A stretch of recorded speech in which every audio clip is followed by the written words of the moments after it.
নমস্কার, আমি সাগর ভৌমিক। আমি আপনাদেরই কলিগ।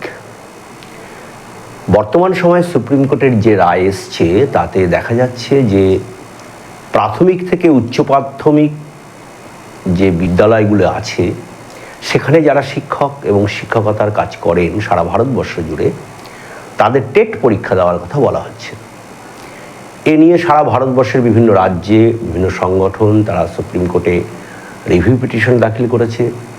তো তার ফলাফল কি হবে আমরা কেউ কিন্তু জানি না। সেই কারণেই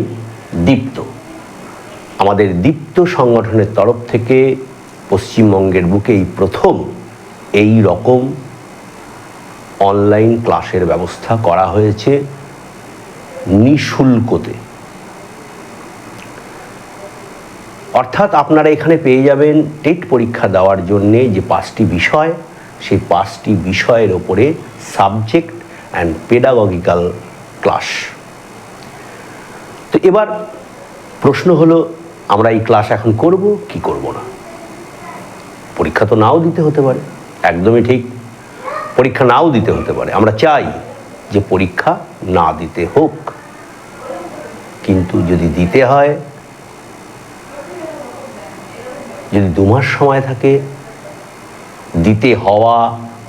দিতে হবে এটা জানার পরে যদি 2 মাস সময় থাকে, তখন আমরা কি করব? সেই জন্যে আমরা ঠিক করেছি যে আমরা এখন থেকেই এই প্রিপারেশনটা নিয়ে রাখবো। প্রিপারেশনটা নিলে ক্ষতি না, অনেকগুলো কাজ হবে। যদি দিতে হয় টেট, তাহলে তো আমরা প্রিপারেড হয়েই গেলাম। আর যদি না দিতে হয়, তাহলে এর ইমপ্লিমেন্টেশন আমরা ক্লাসরুমে করতে পারবো। আপনারা সবাই ডিএলএড ট্রেনিং করেছেন 2 বছরের, কেউ পিটিআই করেছেন, তারপরে ব্রিজ কোর্স করে নিয়েছেন। অর্থাৎ আপনারা এই পদ্ধতিগুলো সবাই জানেন, আপনাদের মধ্যে সব ধারণাই আছে। কিন্তু অনেক দিন এই বিভিন্ন টেকনিক্যাল জিনিস যেগুলো ক্লাসরুমে ব্যবহার করা অনেক সময় হয়ে ওঠে না, সেই টেকনিক্যাল জিনিসগুলো অনেক সময় ব্যবহার না করতে করতে ভুলে যাওয়া হয়। অর্থাৎ এই ক্লাসের মাধ্যমে সেই জিনিসগুলোকে আমরা রিকল করব, অর্থাৎ আরেকবার আমরা রিভাইজড করে নেব। আপনারা সবাই সহযোগিতা করুন, আমরা সকলে একসাথে এর মোকাবিলা করব। আশা করব যাতে আমাদের কাউকে টেট না দিতে হয়, আর যদি দিতে হয় তার জন্য আমরা প্রিপেয়ার্ড হয়ে থাকব এবং ক্লাসরুম বাতাবরণ তৈরি করার জন্যেও আমরা এখান থেকে রেডি হয়ে যাব। আমরা যে আজকে ক্লাস নেব অঙ্কের ক্লাস, সেখানে প্রথম যে চ্যাপ্টার সেটা হচ্ছে সংখ্যা। অর্থাৎ অঙ্ক মানেই তো সংখ্যা, সংখ্যা ছাড়া অঙ্ক হয় কোথা থেকে? যেখানেই যাবেন সেখানেই সংখ্যা, এই পৃথিবীময় সংখ্যা।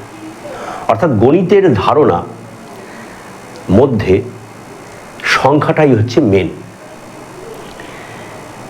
এবার এই সংখ্যার মধ্যে যে গণিতের ধারণা, গণিত কেন, গণিত দরকার পড়লো কেন আমাদের? হিসাব, পরিমাণকে হিসাব করার জন্য গণিতের প্রয়োজন হলো। অর্থাৎ গণিতের ধারণা কোথা থেকে আসলো? পরিমাণকে প্রতীক তথা সংখ্যার আকারে প্রকাশ করার পদ্ধতি থেকেই গণিতের উৎপত্তি। তো এটা আমরা, অর্থাৎ কোন একটা পরিমাণকে প্রতীক তথা সংখ্যার আকারে প্রকাশ করার পদ্ধতি থেকেই গণিতের উৎপত্তি। প্রাচীনকাল চলে যান, যখন মানুষ পড়াশোনা, গণিত, অঙ্ক, ইংরেজি ভাষা, কথা বলার, যখন মানুষ কথা বিভিন্ন শব্দের মাধ্যমে বলতো, কথা বলাও জানতো না, যখন ভাষা জানতো না, সেই সময় কি হতো? ধরুন একটা মানুষের গোষ্ঠী, তারা তো তখন কাঁচা মাংস খেত, ফলমূল খেত, কিছুই জানতো না তারা। একটা গোষ্ঠী 3টে বাঘ মারলো বা 3টে পশুকে মারলো, সেই পশুর মাংস খাবে, হিসাব রাখবে কি করে? ধারণা তৈরি হয়ে গেছে, গণিতের ধারণা তৈরি হয়ে গেছে। একদিনে হয়নি, হাজার হাজার বছর ধরে হচ্ছে। এবার হিসাব রাখছে কি করে? একটা পাথরে 3টে দাগ দিয়ে দিল, একটা পাথরে 3টে দাগ দিয়ে দিল, অর্থাৎ তারা 3টে পশু মেরেছে। অথবা 3টে ছোট কাঠি বা 3টে গাছের ডাল তারা এক জায়গায় রেখে আসলো, তার হিসাব যে 3খানা আমরা পশু মেরেছি খাবারের জন্য। এই যে ধারণা তৈরি হয়ে গেল, এই যে ধারণা তৈরি হয়ে গেল, এখান থেকেই কিন্তু গণিতের উৎপত্তি, অর্থাৎ সংখ্যার উৎপত্তি হয়ে যাচ্ছে। কিন্তু এই সংখ্যাকে আমরা তখনও রূপ দিতে পারিনি। তারপরে ভারতবর্ষ, চীন, আরব, গ্রিক দেশের যে বিশিষ্ট অনেক দিন, তারপর অনেক দিন কেটে গেছে, প্রাচীনকাল থেকে মানুষ আস্তে আস্তে আগুন আবিষ্কার করে ফেলেছে, চাকা আবিষ্কার করেছে। তারপরে অনেক ধারণার পরে যখন আমাদের ভারতবর্ষ থেকে এই ধারণাটা প্রথম তৈরি হওয়া শুরু হয়, তারপর চীন, আরব, এরপরে গ্রিক, তারা আরও এটাকে মডিফাইড করে, এইভাবে সংখ্যা সৃষ্টি হতে থাকে। কিন্তু সংখ্যাটা কিন্তু পরিমাপের একটা বিমূর্ত ধারণা ছিল। কেন? কারণ এই পৃথিবীতে সংখ্যা বলে তো কিছু ছিলই না। সংখ্যাটা একটা মানসিক চিন্তা, যে দুই কি এই পৃথিবীতে আছে? নেই। দুইকে আমরা চিন্তার মাধ্যমে দুইকে আমরা বুঝছি, কিন্তু দুইকে আমরা আছে আবার পৃথিবীতে। কি? দুইকে যখন চিহ্নের রূপ দিয়েছি তখন কিন্তু দুই রেডি হয়ে গেছে, কিন্তু চিহ্নের রূপ দেওয়ার আগে পর্যন্ত দুই কিন্তু চিন্তার মধ্যেই ছিল, অর্থাৎ সংখ্যা চিন্তার মধ্যেই ছিল। সেই জন্য বলা হচ্ছে যে সংখ্যা হলো পরিমাপের একটি বিমূর্ত ধারণা, অর্থাৎ সংখ্যাটা হচ্ছে পরিমাপের একটা বিমূর্ত ধারণা। এই সংখ্যাকে যখন চিহ্নের রূপ দেওয়া হয়েছে, 1, ইংরেজিতে 2, ইংরেজিতে 1-এর পরে 2, ইংরেজিতে 1, 2,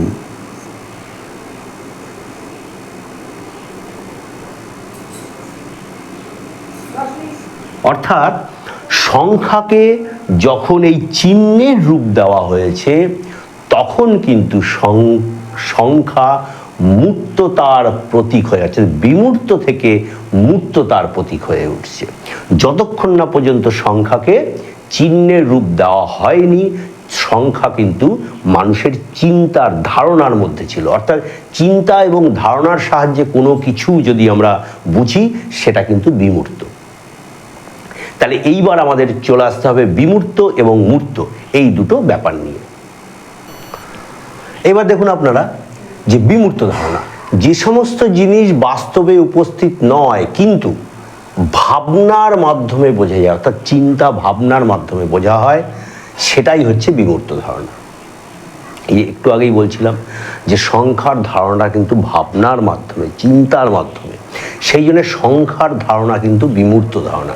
কিন্তু সংখ্যাকে বিমূর্ত ধারণার থেকে চিহ্ন দিয়ে সংখ্যাকে যখনই প্রকাশ করা হলো তখনই সেটা হয়ে গেল মূর্ত ধারণার প্রতীক। আর মূর্ত ধারণা কি? যে সমস্ত, এবার এই বিমূর্ত ধারণার আমরা কয়েকটা যদি উদাহরণ নিই, যেমন হচ্ছে এক্সাম্পল যদি আমরা নিই, ভালোবাসা।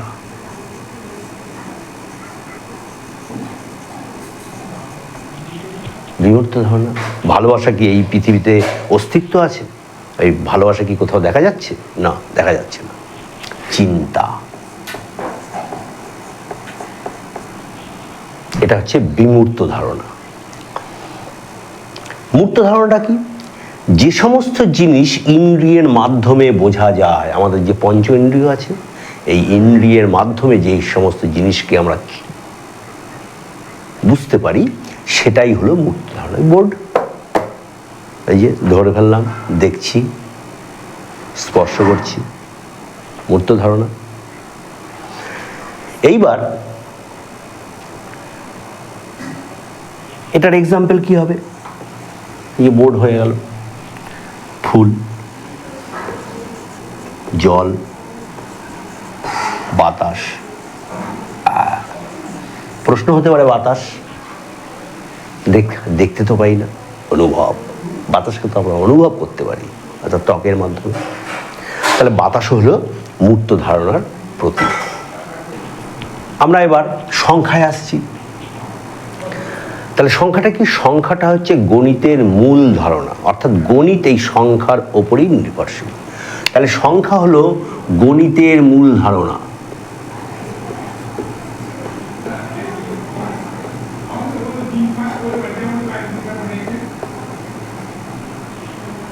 অর্থাৎ সংখ্যা প্রথমে ভাবনার মাধ্যমে এসেছিল, তার মানে সংখ্যা ছিল বিমূর্ত ধারণা। তারপর সংখ্যাকে প্রতীক বা রূপ দেওয়া হয়, তার মাধ্যমে সংখ্যা মূর্ততার প্রতীক হয়ে ওঠে। এবার সংখ্যা তৈরি হচ্ছে। সংখ্যা হলো গণিতের মূল ধারণা। এবার সংখ্যা আবিষ্কার করলো কে? এই ভারতবর্ষ থেকেই আবিষ্কারের সূত্রপাত। প্রথম যে আমাদের প্রাচীনকালের যে গণিতজ্ঞ, বিশিষ্ট গণিতজ্ঞ আর্যভট্ট, এই সংখ্যার ধারণা অর্থাৎ দেওয়া শুরু করেন। তারপরে আরও গণিতজ্ঞ আছেন, এদের মধ্যে ব্রহ্মগুপ্ত আছেন, গণিতের ধারণা দিতে থাকেন। এই গণিতের ধারণা দিতে দিতে আমাদের ভারতবর্ষ থেকেই এই গণিতের সংখ্যাকে রূপদানের পদ্ধতি শুরু হয়।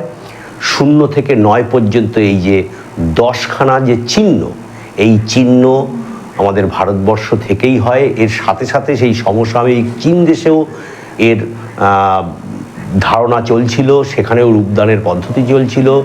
এরপরে চীন দেশ এবং ভারতবর্ষের এই যে রূপদানের পদ্ধতি সংখ্যাকে, এটা আস্তে আস্তে আরবীয়রা অ্যাডপ্ট করে। তারপর গ্রিক দেশের সমসাময়িক সেই সময় গণিতজ্ঞরা, তারাও এখানে চিন্তাভাবনা শুরু করে রূপদানের পথে। অর্থাৎ এই পুরো ধারণা, এর বিস্তৃত মানে অ্যাকচুয়াল কোনো ডাটা পাওয়া খুব মুশকিল। কিন্তু আর্যভট্ট যেটা করেছিলেন, আমরা ছোটবেলায় পড়েছি যে শূন্য আবিষ্কার করেন আর্যভট্ট। কিন্তু তারপরে বিভিন্ন বই ঘেটে, বিভিন্ন যে সোর্স আছে সেই সমস্ত থেকে পরে জানা গেল যে আর্যভট্ট, হ্যাঁ, শূন্য আবিষ্কারের জন্য আর্যভট্টের মূল দাবিদার তিনি। কিন্তু শূন্য কিন্তু আর্যভট্ট আবিষ্কার করেননি, শূন্যের ধারণা দিয়েছিলেন। অর্থাৎ ধরুন 208 একটি সংখ্যা। আর্যভট্ট বললেন যে এই দুইটা, মানে এটা যদি আমরা এখন, তখনকার দিনের ধারণা আবার ছিল একক, দশক, শতক, আমরা একটু বোঝার সুবিধার জন্য এভাবে করছি। তার মানে এটা মানে হচ্ছে 200, এইটা মানে হচ্ছে আমরা কত জানবো, দশকের ঘরে আছে, এটা হচ্ছে 0, আর এটা হচ্ছে এককের ঘরে আছে, এটা হচ্ছে 8। আর্যভট্ট যে কথাটা বলেছিলেন সেটা হচ্ছে এটা 0 নয়, এখানে এটা মানে হচ্ছে কিছুই না।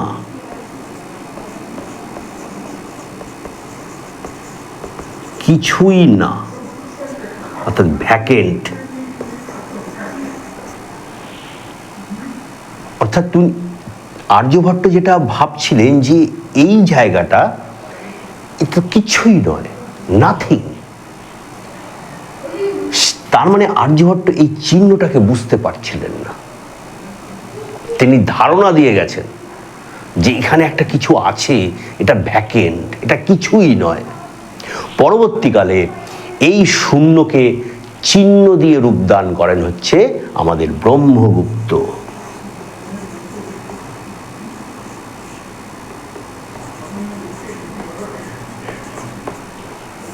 ব্রহ্মগুপ্ত এই গণিতজ্ঞ আমাদের এই শূন্যকে আবিষ্কার, অর্থাৎ শূন্য আবিষ্কারের যদি কোশ্চেন হয় যে শূন্যকে আবিষ্কার করেছেন, তাহলে কিন্তু আমাদের চলে যেতে হবে ব্রহ্মগুপ্তে।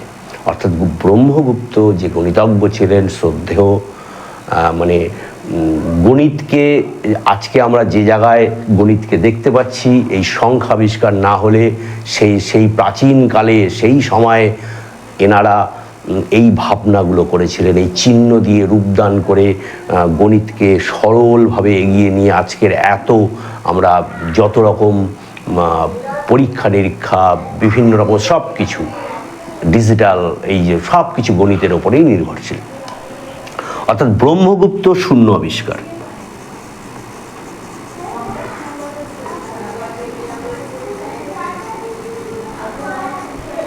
আর আর্যভট্ট কি বলেছিলেন? শূন্য মানে কিছুই না, ভ্যাকেন্ট, এটা একটা কিছুই না, নাথিং। তাহলে এই আর্যভট্ট এবং ব্রহ্মগুপ্তের এই আলোচনা আমরা জানলাম। এরপরে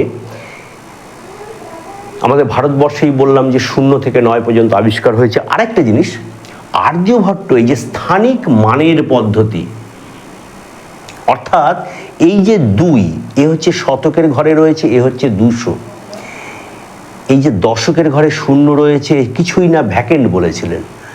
এককের ঘরে 8 আছে, মানে যে 8, অর্থাৎ এই স্থানিক মানের পদ্ধতি, এটা কিন্তু আর্যভট্টের আবিষ্কার।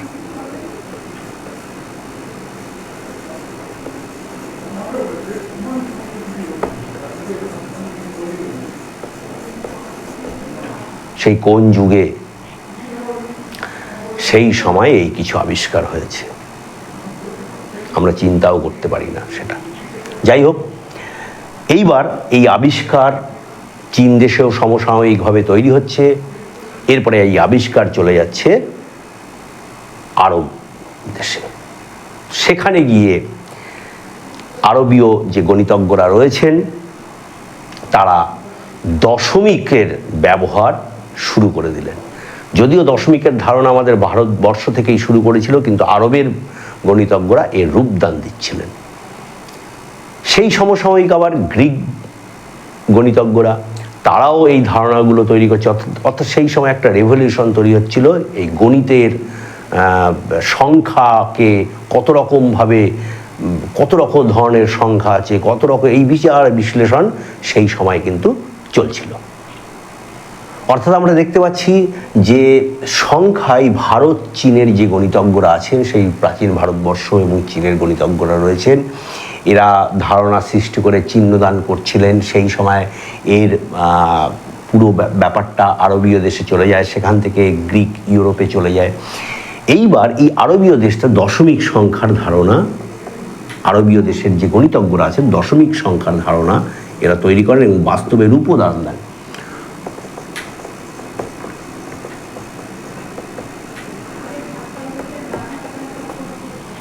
তাহলে আমাদের কি হয়ে গেল?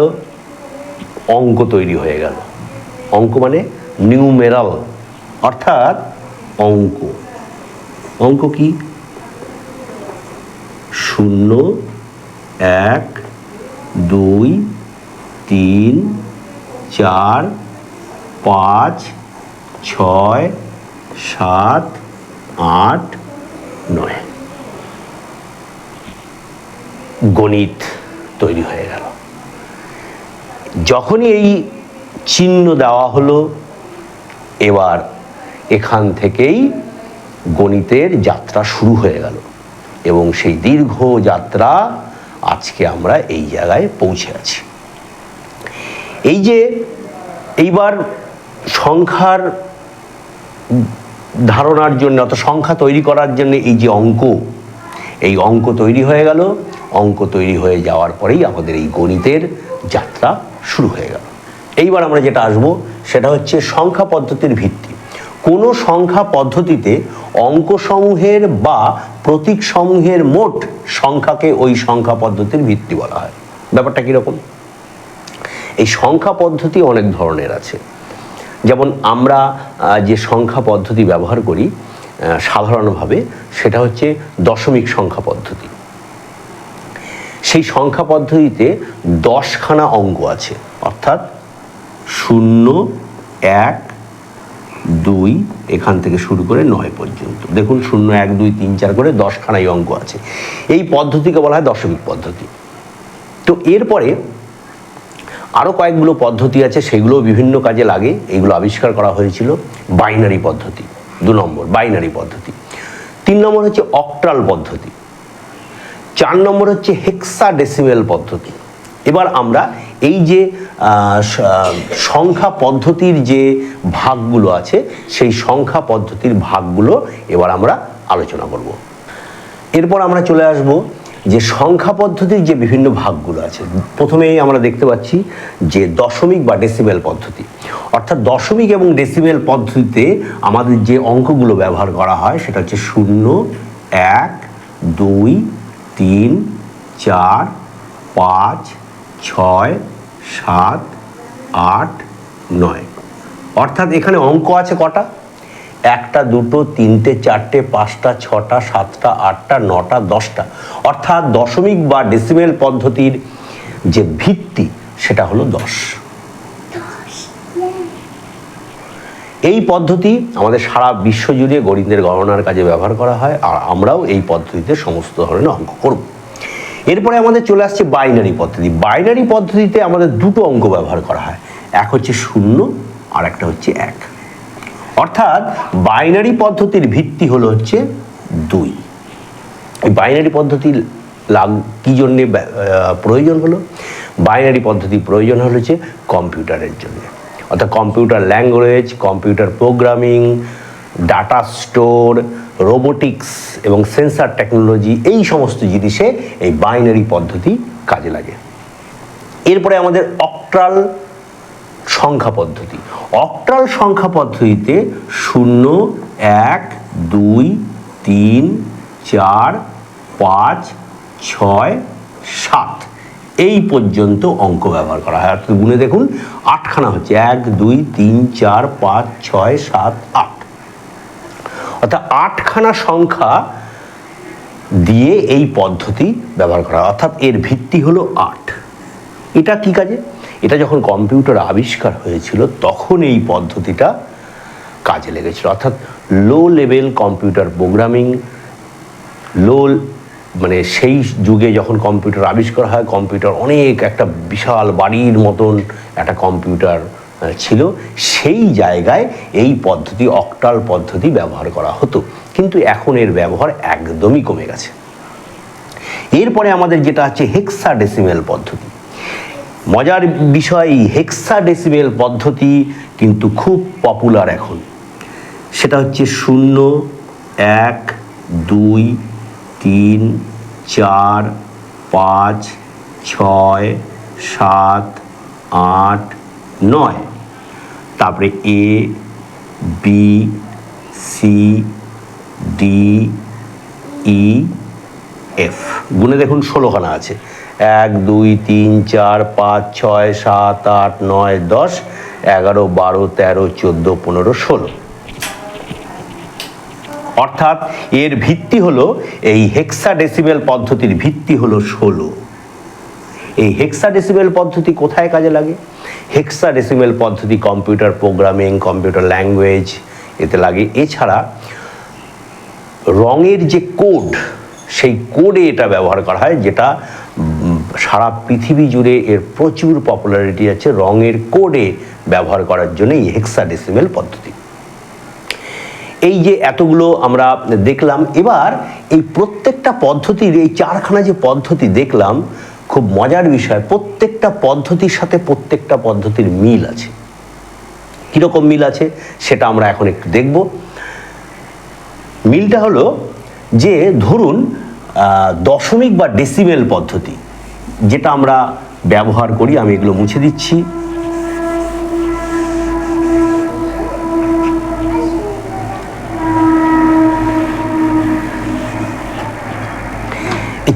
চারটে পদ্ধতি কিন্তু একটার সাথে আরেকটার মিল রয়েছে, লিঙ্ক রয়েছে।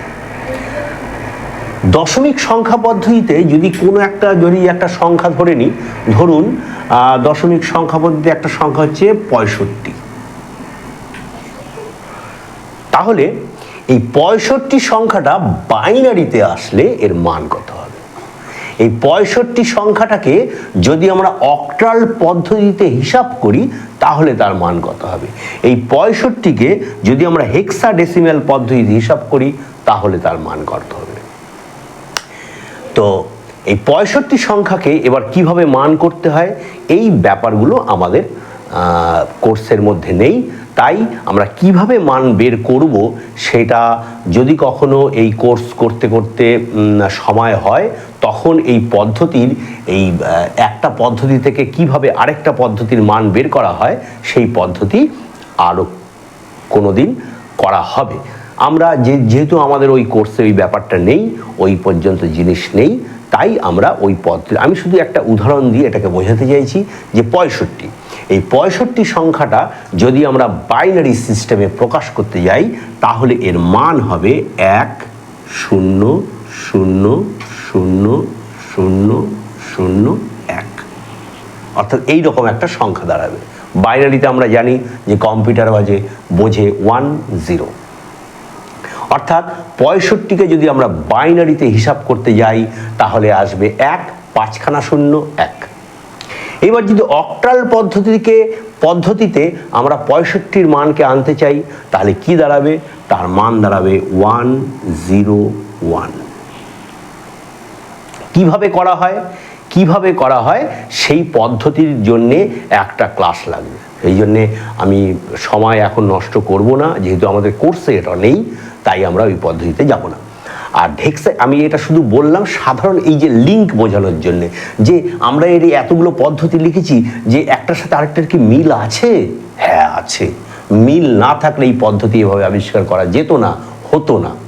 প্রত্যেকটা পদ্ধতির সাথে প্রত্যেকটা পদ্ধতির লিঙ্ক আছে, সেই জন্যে একটা পদ্ধতিতে কোনো একটা সংখ্যাকে আমরা সেই মানটাকে অন্য পদ্ধতিতে কত হতে পারে সেটাও আমরা বের করতে পারি, অর্থাৎ এই সিস্টেমও তৈরি আছে, না হলে এতগুলো পদ্ধতি বের হতো না। সেই জন্যেই এই উদাহরণটা দেওয়া।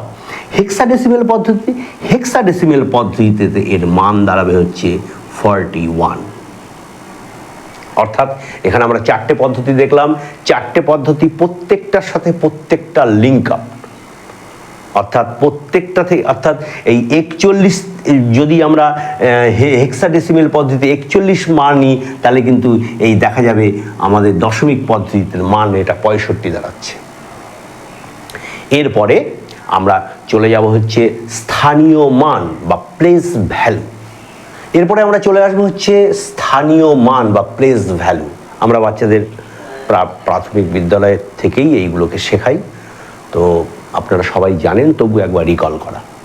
স্থানীয় মানটা কি? যে কোনো সংখ্যার তার যে অঙ্কগুলি আছে সেই অঙ্কগুলির অবস্থানের ওপরে নির্ভর করে সেই অঙ্কগুলির একটা মান হয়, সেটাই হচ্ছে স্থানীয় মান। ধরুন 2508 এরকম একটা সংখ্যা নিলাম।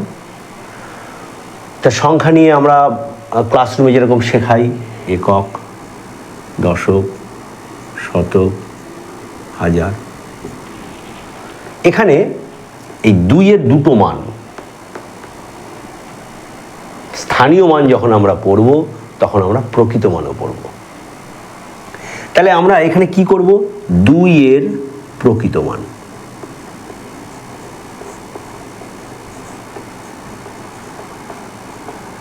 প্রকৃত মান কত? 2। মানে প্রকৃত মান মানে কি? যেটা দেখতে পাচ্ছি। এখানে কত দেখতে পাচ্ছি? 2 দেখতে পাচ্ছি, সেই জন্য প্রকৃত মান 2। 2-এর স্থানীয় মান,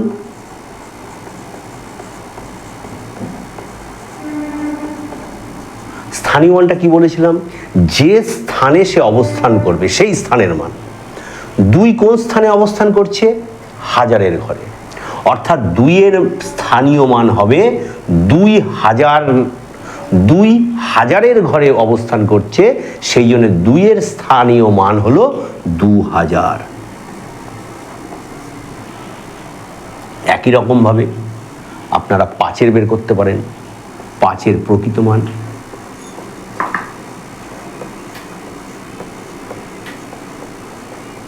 প্রকৃত মান হচ্ছে 5।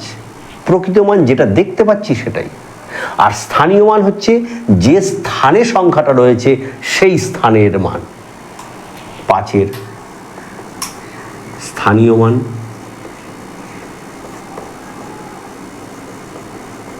500, যেহেতু 5 শতকের ঘরে রয়েছে। তেমনি 0, যেহেতু 0 দশকের ঘরে রয়েছে, এর প্রকৃত মানও 0, স্থানীয় মানও 0। আর এককের ঘরে যে থাকে তার প্রকৃত মানও যা হয়, স্থানীয় মানও যা হয়। এরপরে আমরা চলে আসবো হচ্ছে বাস্তব সংখ্যা। বাস্তব সংখ্যাটা কি? 0 সহ, মানে 0 নিয়ে সমস্ত ধনাত্মক এবং ঋণাত্মক সংখ্যাকে একত্রে বাস্তব সংখ্যা বলা হয়। বাস্তব সংখ্যা 0 সহ সকল ধনাত্মক ও ঋণাত্মক সংখ্যাকে একত্রে বাস্তব সংখ্যা বলে। এর আরেকটা সংজ্ঞা আছে। সংজ্ঞাটা কীরকম? যে বাস্তব সংখ্যা অর্থাৎ সংখ্যা রেখায়, আমরা সংখ্যা রেখা জানি, সংখ্যা রেখায় যে সংখ্যাগুলোকে স্থাপন করা যায় সবই হলো বাস্তব সংখ্যা। অর্থাৎ 0 সহ সকল ধনাত্মক ঋণাত্মক সংখ্যাকে একত্রে বাস্তব সংখ্যা বলা হয়। এটাও যেরকম একটা সংখ্যা হতে পারে, তেমনি যে সমস্ত সংখ্যাকে সংখ্যা রেখায় স্থাপন করা যায় তারা সবই হলো বাস্তব সংখ্যা। এই সংখ্যার আবার কতগুলো ভাগ আছে। কীরকম? এই একটা বললাম বাস্তব সংখ্যা, বাস্তব সংখ্যা,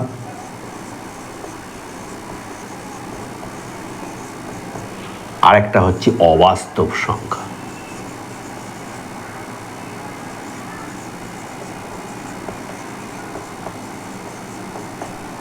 বাস্তব সংখ্যা নিয়ে আমাদের অঙ্ক হবে। অবাস্তব সংখ্যা কোথায় ব্যবহার করা হয়, কী কাজে ব্যবহার করা হয়? উচ্চতর গণিতে অবাস্তব সংখ্যার ব্যবহার আছে। আরেকটা সংখ্যা আছে, সেটা কি? বাস্তব যোগ অবাস্তব। এই দুটো সংখ্যা যখন একসাথে হয়ে যাবে তখন আরেক ধরনের সংখ্যা তৈরি হয়, যেটার নাম হচ্ছে জটিল সংখ্যা। এইগুলো আমাদের আলোচ্য বিষয় নয়। অবাস্তব সংখ্যা, জটিল সংখ্যা, এগুলো আমাদের আলোচ্য বিষয় নয়। এগুলো উচ্চতর গণিতে এর ব্যবহার আছে। এই উচ্চতর গণিতে অবাস্তব সংখ্যা, জটিল সংখ্যা নিয়ে বিভিন্ন ধরনের অঙ্ক আছে, আমরা সেখানে যাব না। আমরা চলে আসবো হচ্ছে বাস্তব সংখ্যায়। অর্থাৎ বাস্তব সংখ্যাকে কি বললাম? বাস্তব সংখ্যার সংজ্ঞা হচ্ছে যে 0 সহ সকল ধনাত্মক ও ঋণাত্মক সংখ্যাকে একত্রে বাস্তব সংখ্যা বলা হয়। এর আরেকটা সংজ্ঞা আমরা বলতে পারি যে যে সকল সংখ্যাকে সংখ্যা রেখায় স্থাপন করা যায় তারা সবাই হলো বাস্তব সংখ্যা। এইবার আমরা আসবো বাস্তব সংখ্যার ধর্ম। বাস্তব সংখ্যার ধর্মের কতগুলো ধর্ম আছে, সেই ধর্মগুলো যোগের ক্ষেত্রেও মিলবে, গুণের ক্ষেত্রেও মিলবে। কি কি ধর্ম আছে? প্রথম ধর্ম হচ্ছে বিনিময় ধর্ম, অর্থাৎ বাস্তব সংখ্যার এই যোগের এই ধর্মটা মিলতে হবে। a প্লাস বি সমান সমান বি প্লাস এ। এখানে উল্টো হয়ে গেল, a প্লাস বি ছিল, এখানে বি প্লাস এ করা হলো, এটা মিলতে হবে। গুণের ক্ষেত্রে কি? a ইন্টু বি সমান সমান বি ইন্টু এ, এটা মিলতে হবে। একটা উদাহরণ নিয়ে দেখি যে বাস্তব সংখ্যার এই যে এ কে যদি আমরা 6 ধরি আর বি কে ধরি 5 ধরি, তাহলে 6 যোগ 5, বি হচ্ছে 5, এ হচ্ছে 6। দেখুন মিলে যাবে, মিলতেই হবে, না হলে কিন্তু ধর্মে মিলবে না। এখানেও তাই, এ হচ্ছে 6 আর এটা মানে গুণ চিহ্ন। বীজগাণিতিক ক্ষেত্রে আপনারা জানেন এই পয়েন্টকে পয়েন্ট দেওয়া হয় গুণ বোঝানোর জন্য। 6 ইন্টু 5 সমান সমান 5 ইন্টু 6। এটা পয়েন্ট নয় কিন্তু, এটা ইন্টু। অর্থাৎ মিলতে হবে। তা প্রথম আমাদের ধর্ম যেটা, সেটা হচ্ছে মিলে গেল, যোগের ক্ষেত্রেও মিলল, গুণের ক্ষেত্রেও মিলল। এবার সংযোগ। সংযোগের নিয়মটা কি বলছে? সংযোগের নিয়মটা বলছে যে a plus B plus C, এটা মানে এটা হতে হবে a plus B plus C হতে হবে। আপনি যদি একটা উদাহরণ নিয়ে দেখেন যে একই সবই যোগ আছে, হতেই হবে। এখানে কি বলছে যে a into B into C is equal to a into B into C, এটা হতে হবে। এখানে যদি আমরা এর মতনই উদাহরণ নিই, দেখব যে এখানেও মিলে যাচ্ছে। 3 নম্বর বিপরীত। বিপরীত ধর্ম এ প্লাস মাইনাস এ সমান সমান 0 হয়ে যাবে। তেমনি এটাও হতে হবে মাইনাস এ প্লাস এ, এটা হতে হবে। দেখুন এটাকে যদি আপনি ক্যালকুলেশন করেন, বীজগাণিতিক ক্যালকুলেশন, তাহলে কিন্তু এটা 0 হয়। কীভাবে 0 হয়? এটাকে আমরা এরকম লিখব, এটা হচ্ছে এ আর এ প্লাস আর মাইনাস, এটা হয়ে গেল বীজগাণিতিক ব্যাপার বলছি, মাইনাস এ, তাহলে এখান থেকে এটা হয়ে গেল 0। 0 হলো। এটাকেও যদি আমরা করি তাহলে এটা হবে মাইনাস এ প্লাস এ, এটা মানে হচ্ছে 0। অর্থাৎ এই নিয়মটা হতে হবে। এটা যোগের ক্ষেত্রে। গুণের ক্ষেত্রে কি বলা হচ্ছে? গুণের ক্ষেত্রে বলা হচ্ছে যে এ ইন্টু 1/a, এটা সমান সমান 1 হবে। দেখুন এই এ আর এ ভাগ হয়ে যাচ্ছে, তাহলে ভাগ হয়ে 1 হয়ে যাচ্ছে, তাহলে 1 হবে, সমান সমান 1/a ইন্টু এ।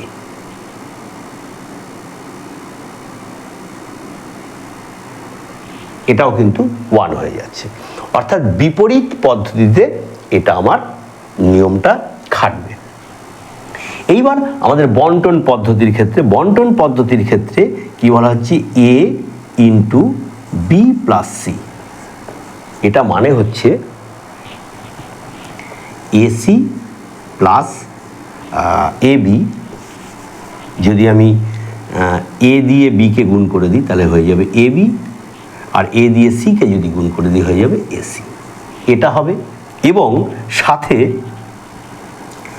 বি প্লাস সি ইন্টু এ,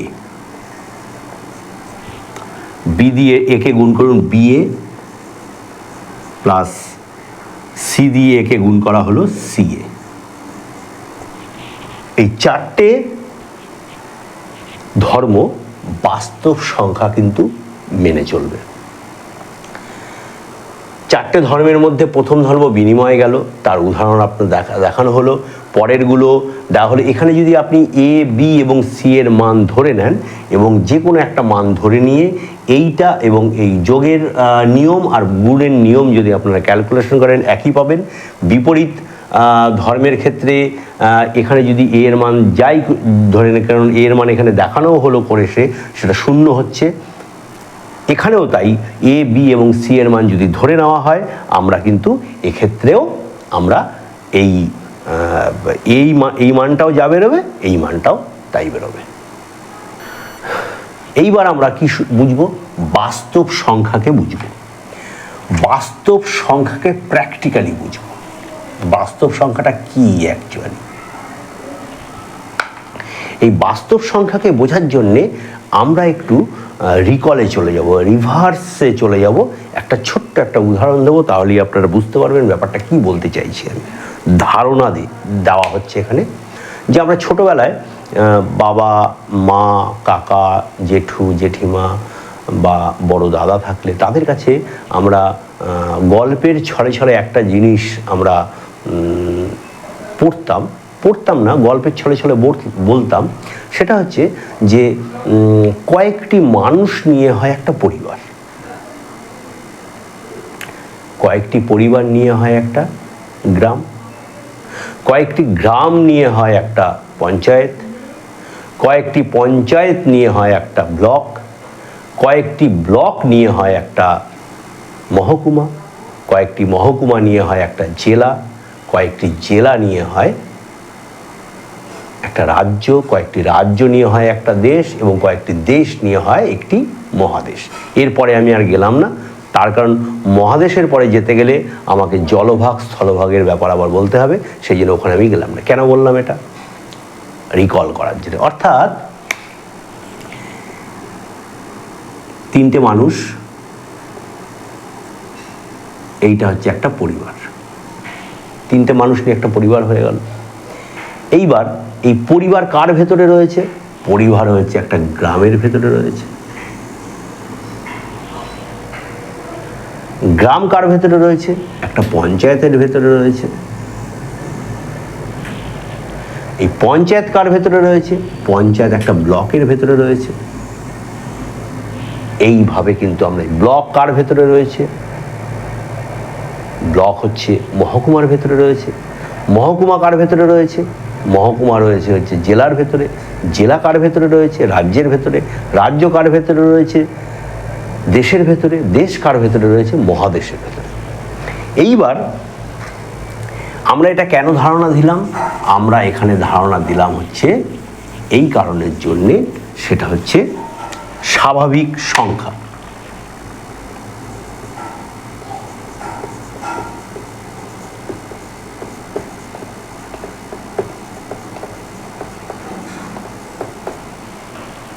স্বাভাবিক সংখ্যা। স্বাভাবিক সংখ্যা কোনগুলো? যেগুলো আমরা সাধারণভাবে ব্যবহার করি।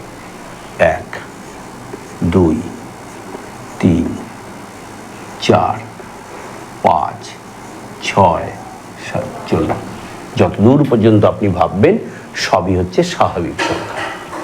তাহলে স্বাভাবিক সংখ্যা, ওইখানে যেমন আমি সবগুলোকে ঘিরে দিয়েছিলাম, স্বাভাবিক সংখ্যার জন্য আমি একটা চিহ্ন তৈরি করলাম, হচ্ছে গোল। অর্থাৎ স্বাভাবিক সংখ্যাকে আমি এর ভেতরে রাখব। 1, 2, 3, 4, 14, 1000। এটাকে যদি আমি অন্যরকমভাবে লিখি, আরও 14। যত সংখ্যা আপনি ভাববেন সবই হচ্ছে স্বাভাবিক সংখ্যা। এরপরে স্বাভাবিক সংখ্যার পরে চলে আসলো হচ্ছে অখণ্ড সংখ্যা।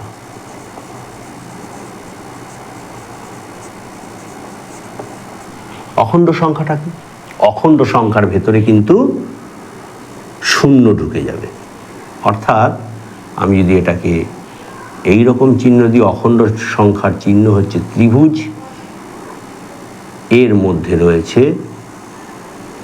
স্বাভাবিক সংখ্যাগুলো 1, 2, 3, 4, যতদূর পর্যন্ত ভাববেন, আর একটা কি? শূন্য। তাহলে এটা হচ্ছে স্বাভাবিক সংখ্যা। এটা হচ্ছে অখণ্ড সংখ্যা।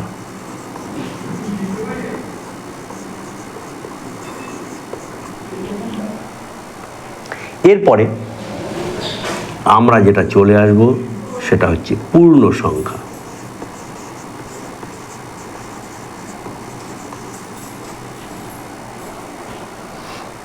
পূর্ণ সংখ্যা কোনগুলো? এবার আমাদের আরেকটা চিহ্ন বানাতে হবে।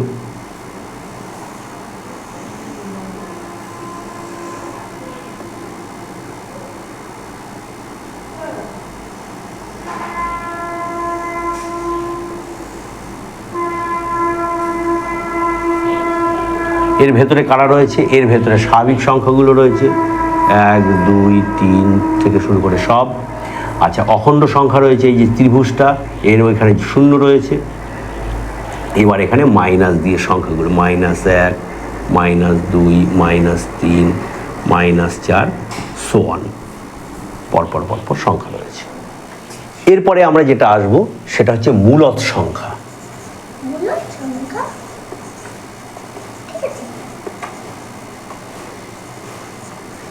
তো ছবিটা আমরা কি? ছবিটা আমাদের এরকম হবে।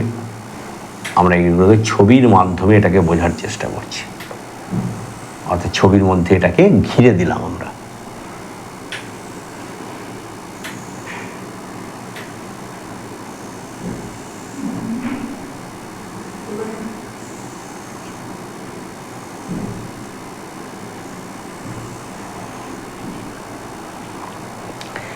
এখানে কারা চলে আসবে? এখানে চলে আসবে হচ্ছে ভগ্নাংশগুলো, 1, 2, -1, 2, 10, 3 প্লাস -10, 3। এইরকমভাবে যত রকম এখানে ভগ্নাংশ আছে, ধনাত্মক এবং ঋণাত্মক, সব এখানে চলে আসবে। আর আগের যে আমরা যে চতুর্ভুজটা করেছিলাম তার ভেতরে যেটা ছিল সেইটা আমরা সেইখানে সেইগুলো চলে আসছে, যে পূর্ণ সংখ্যা, অখণ্ড সংখ্যা, স্বাভাবিক সংখ্যা, এগুলো সব চলে আসছে। মূলদ সংখ্যা, মূলদ সংখ্যাটা কি? মূলদ সংখ্যা হচ্ছে যে সংখ্যাকে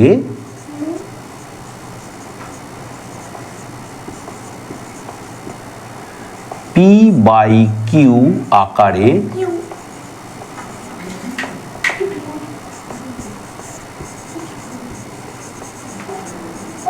প্রকাশ করা যায়, যেখানে পি কিউ পূর্ণ সংখ্যা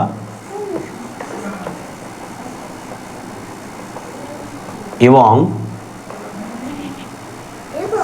কিউ নট ইকুয়াল টু 0। অর্থাৎ কোনো সংখ্যাকে যদি পি বাই কিউ আকারে প্রকাশ করা যায়, যেখানে পি কিউ দুটোই পূর্ণ সংখ্যা হতে হবে এবং কিউকে নট ইকুয়াল টু 0 হতে হবে। অর্থাৎ কিউ যদি 0 হয়ে যায় তাহলে এইটা কিন্তু অবাস্তব হয়ে যাবে, বাস্তব থাকবে না। সেই জন্যে মূলদ সংখ্যাকে আমরা যেটা বলছি সেটা হচ্ছে, মূলদ সংখ্যা কাকে বলে? যে সংখ্যাকে পি বাই কিউ আকারে প্রকাশ করা যায়, যেখানে পি এবং কিউ পূর্ণ সংখ্যা এবং কিউ নট ইকুয়াল টু 0, তাকে আমরা মূলদ সংখ্যা বলবো। আমাদের আজকে মূলদ সংখ্যা পর্যন্ত হলো। এর পরের ক্লাসে আমরা অমূলদ সংখ্যা দিয়ে পরের ক্লাস শুরু করব। নমস্কার, ভালো থাকবেন, সুস্থ থাকবেন।